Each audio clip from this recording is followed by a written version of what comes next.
Hi there. Welcome to the last of my dumpster fire videos. Now, you may be a bit confused watching the beginning of this video. You might watch and say, hey, you finally got a steady camera and table, you fixed the audio, the lighting isn't terrible, I can see what is going on screen. So what the heck is the problem?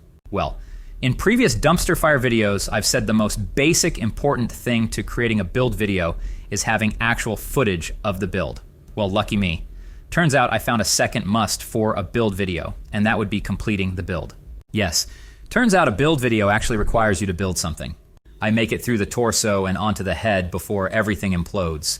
And then the rest of the video is me throwing a little tantrum before trying and failing to fix the problem. It's what makes this so sad for me.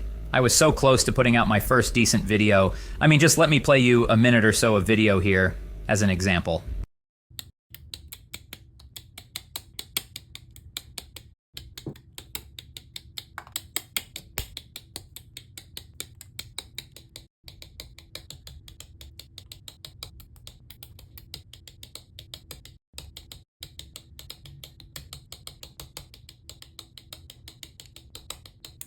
Crap. So there was a couple months between me filming this and then going back to finishing editing and doing commentary for it. Turns out when I did the intro for this, I was mistakenly remembering it being a lot better than it actually is. Now I'm a little worried this may not be my last dumpster fire video, but we will see. So there's two issues here.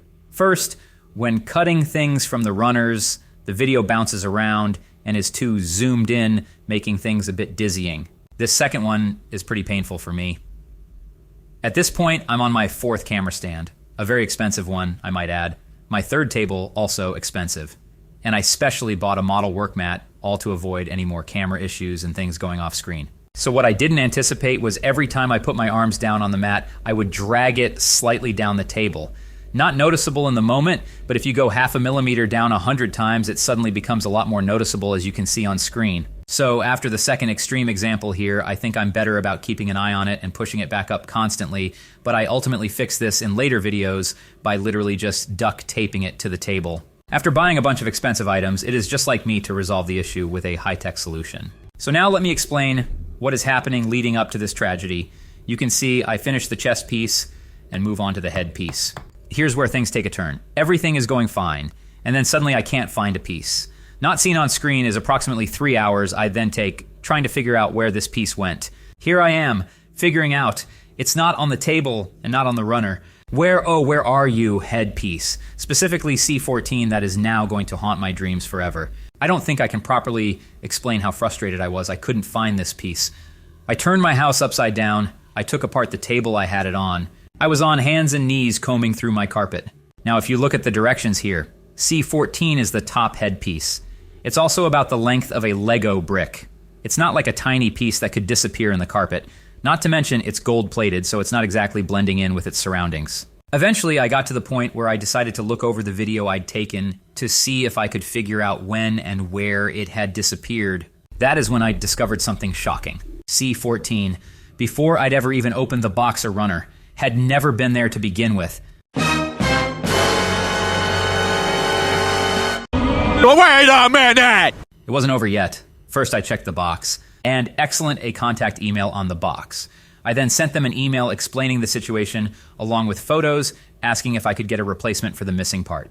They in turn never responded. I then went to Bandai's website and then clicked on the link for support and found myself here where I submitted my previous request for a replacement part. Now it's been a few months and I can't find the email, so I'm not totally sure about what followed. But to the best of my memory, they either gave me the following information or I was sent somewhere else where I found it. And that is, if it was within 1 year of having ordered it and I could provide a receipt, I could get the part replaced. And that was terrible news for me, both because I didn't have the receipt and because I'd bought the model over 6 years ago. Basically, I'd used part of a tax return to buy it, but then I ended up moving shortly after and did not have anywhere to build or put the thing, and thus it ended up in storage, until that changed this year. So I was not getting a refund or a replacement. Thus, to the internet. After Googling with no luck, I posted to r/Gunpla on Reddit asking if this had happened to anyone else. So some responses were, "You sure it's not there?" which wasn't helpful. Another comment was, "I've done 29 master grade kits and never had a missing piece." Also unhelpful, but I finally did get a lead. This person commented, "It's not unheard of for a piece to be missing from the factory. It's rare, but it does happen. eBay might be your best bet." With a little more Googling, I found out you can usually order single pieces of kits off eBay. Apparently, losing or breaking a piece is common enough for some people to make a business out of it. Thus, I found the one person on eBay selling replacement parts for the master-grade Phenex. However, C14 was not listed as one of the parts they were selling, or the C-Runner. In their description, though, they do say you can email them a request for the specific part, and they'll give you a quote, so that is what I did. They returned an automated response that said if they don't respond in 5 to 6 business days, they don't have the part. It's several months later, and they have not responded. I'd already checked the price of buying a new one, and while the prices can bounce pretty radically, at the time I was looking the lowest I could find was a bit over $200 with shipping. On top of not having $200 at this time, my inner Ebenezer Scrooge refused to pay that much for what would essentially be a single piece. So my final resort was to see if I could buy a pre-built one really cheap and $134.99 plus $20 shipping. So it was at this point I accepted I was well and truly screwed. So okay, Darth Vader, do your thing.